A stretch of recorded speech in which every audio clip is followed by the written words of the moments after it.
Movie की शुरुआत में हम लिंडा नाम के एक हाई स्कूल टीचर को देखते हैं। लिंडा अपनी लाइफ से बहुत ज्यादा बोर हो चुकी है और वो बस एक पर्टिकुलर रूटीन को ही फॉलो करती है, जैसे कि पूरे दिन बच्चों को पढ़ाना और शाम को घर आकर बुक्स पढ़ना। लिंडा की काफी उम्र हो चुकी है पर अभी तक वो सिंगल है, क्योंकि कुछ लोग लिंडा को पसंद नहीं आते और कुछ लोगों को वो पसंद नहीं आती। अब ऐसे ही एक रात लिंडा जब एटीएम से पैसे निकाल रही थी तभी एक लड़का उसकी तरफ भागते हुए आता है। लिंडा को लगता है कि शायद ये कोई चोर है, इसलिए वो उसके ऊपर पेपर स्प्रे कर देती है। पर ये लड़का कोई चोर नहीं था, बल्कि उसका एक पुराना स्टूडेंट जेसन था, जो कि बहुत सालों बाद इस टाउन में आया था और वो लिंडा को देखकर उससे बात करने आया था। तभी लिंडा उससे माफी मांगती है और उसे घर तक लिफ्ट भी देती है। रास्ते में लिंडा उसे बोलती है कि तुम तो बहुत अच्छे राइटर थे, तो तुम यहाँ पर क्या कर रहे हो। इस पर जेसन उसे बोलता है कि मेरे डैड मुझे लॉयर बनाना चाहते हैं पर मुझे राइटर बनना है, इसलिए मैं यहाँ पर भाग आया हूँ। जेसन उसे ये भी बताता है कि मैंने एक प्ले भी लिखा है पर वो कुछ ज्यादा खास नहीं है। पर इस पर लिंडा उसे बोलती है कि ऐसा हो ही नहीं सकता, मुझे पता है कि तुम कितना अच्छा लिखते हो। और ये बोलकर वो जेसन से उसका लिखा हुआ प्ले मांगती है ताकि वो स्कूल में इस प्ले को परफॉर्म करवा सके। अगले दिन लिंडा जब स्कूल में पढ़ा रही होती है तभी जेसन वहाँ पर आता है और अपना लिखा हुआ प्ले उसे देकर वहाँ से चला जाता है। फिर लिंडा जब उस प्ले को पढ़ती है तो उसे वो बहुत ज्यादा पसंद आता है। फिर वो उस प्ले को काल को पढ़ाती है, जो कि उसी स्कूल का टीचर होता है। काल को ये प्ले इतना ज्यादा पसंद आता है कि इस बारे में वो लिंडा को बताने के लिए उसके टॉयलेट में घुस जाता है। फिर ये दोनों प्रिंसिपल के पास जाते हैं पर प्रिंसिपल इस प्ले को रिजेक्ट कर देती है,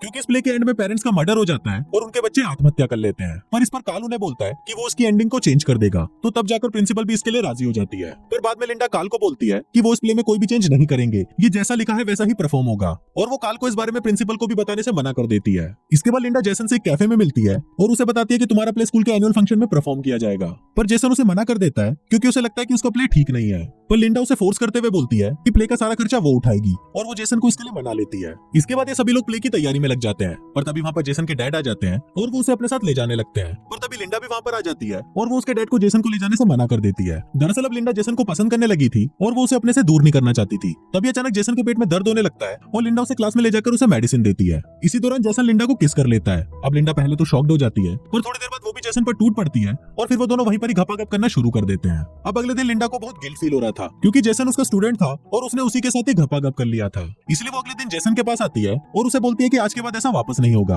अब ये सुनकर जेसन थोड़ा निराश हो जाता है पर उसे लिंडा की बात माननी पड़ती है। अगले दिन जेसन लिली नाम के एक स्टूडेंट के साथ फ्लर्ट कर रहा होता है, पर तभी लिंडा उन्हें देख लेती है और वो उनसे जेलस फील करने लगती है। इसलिए वो लिली को क्लासरूम में बुलाती है और उसे जेसन से दूर रहने के लिए बोलती है। पर लिली उसकी बात नहीं मानती और अगले ही दिन वो क्लासरूम में जेसन के साथ घपाघप करने लगती है। पर तभी लिंडा भी वहाँ पर आ जाती है और उन्हें ऐसा देखकर उन पर गुस्सा करने लगती है। लिंडा पहले तो उन पर बहुत ज्यादा चिल्लाती है और फिर वो लिली को भी उस प्लेस से निकाल देती है। बाद में जैसे लिंडा के पास आता है और उसे बोलता है कि तुम जेलस क्यों फील कर रही हो। पर इस पर लिंडा उसे बोलती है कि तुम अपने प्ले पर ध्यान दो, ना कि लिली की गुफा पे। फिर जेसन उसे बोलता है कि इसमें कौन सी बड़ी बात है, हमने भी तो उस दिन क्लास में घपाघप किया था। पर इस पर लिंडा उसे चुप रहने के लिए बोलती है और गुस्सा होकर वहाँ से चली जाती है। पर तभी एक स्टूडेंट उनकी बातें रिकॉर्ड कर लेता है और ये बात जंगल में लगी किसी आग की तरह पूरे स्कूल में फैल जाती है। फिर अगले दिन जब लिंडा स्कूल आती है तो सारे स्टूडेंट्स उसे अजीब तरह से देखने लगते हैं और उस पर हंसने लगते हैं। इसके बाद लिंडा देखती है कि उसके कैबिन के गेट पर उसके लिए गाली लिखी हुई है और ये देखकर लिंडा को लगता है कि शायद लिली ने ये किया है, इसलिए वो प्रिंसिपल के पास जाकर उसकी शिकायत करने लगती है। पर प्रिंसिपल उल्टा उसे ही बोलती है कि हमें पता है कि तुम्हारा और जेसन का अफेयर चल रहा है। पर इस पर लिंडा उसे मना कर देती है और बोलती है कि लिली मेरे बारे में झूठी अफवाह फैला रही है, क्योंकि मैंने उसे और जेसन को क्लास में घपाघप करते हुए देख लिया था। ये सुनकर प्रिंसिपल को गुस्सा आ जाता है कि एक स्टूडेंट अपनी टीचर के बारे में ऐसी बातें कैसे कर सकती है।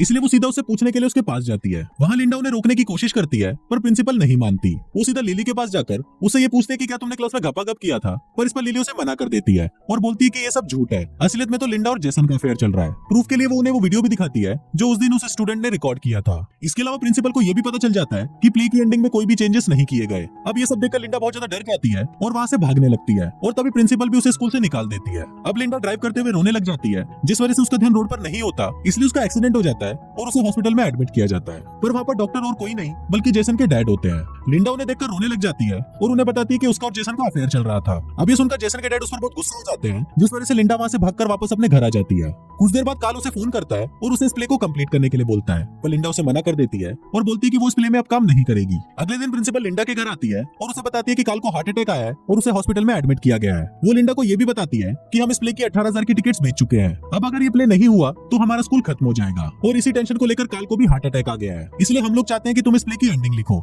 जिससे स्कूल में तुम्हारी पोजीशन भी अच्छी हो जाएगी और तुम्हें वापस तुम्हारी जॉब भी मिल जाएगी। लिंडा उन्हें बोलती है कि आप ये काम जेसन से क्यों नहीं कराती। तो उस पर प्रिंसिपल उन्हें बोलती है कि मैंने जेसन से इस बारे में बात की थी पर वो उसकी एंडिंग को चेंज नहीं करेगा। अब लिंडा प्रिंसिपल की बात मान जाती है और वो खुद इस प्ले की एंडिंग को लिखती है। अब प्ले वाले दिन सभी उस प्ले को देखने आते हैं और वहाँ पर जेसन और उसके डैड भी होते हैं। फिर जब प्ले खत्म होता है तो सभी लोग इसकी बहुत तारीफ करते हैं। यहाँ जेसन भी ये देखकर समझ जाता है कि उसने जो एंडिंग लिखी थी वो सही नहीं थी। फिर अगले दिन लिंडा एक बुक शॉप में जाती है जहाँ उसकी मुलाकात जेसन के डैड से होती है। वहाँ जेसन के डैड उससे फ्लर्ट करने लगते हैं और उसे डेट के लिए भी पूछते हैं, जिस पर लिंडा उन्हें हाँ बोल देती है। अब बेटे ने तो लिंडा को पेल ही लिया था, पर अब उसका बाप भी लिंडा को पेलने वाला था और कुछ इसी तरह से ये फिल्म यहीं खत्म हो जाती है।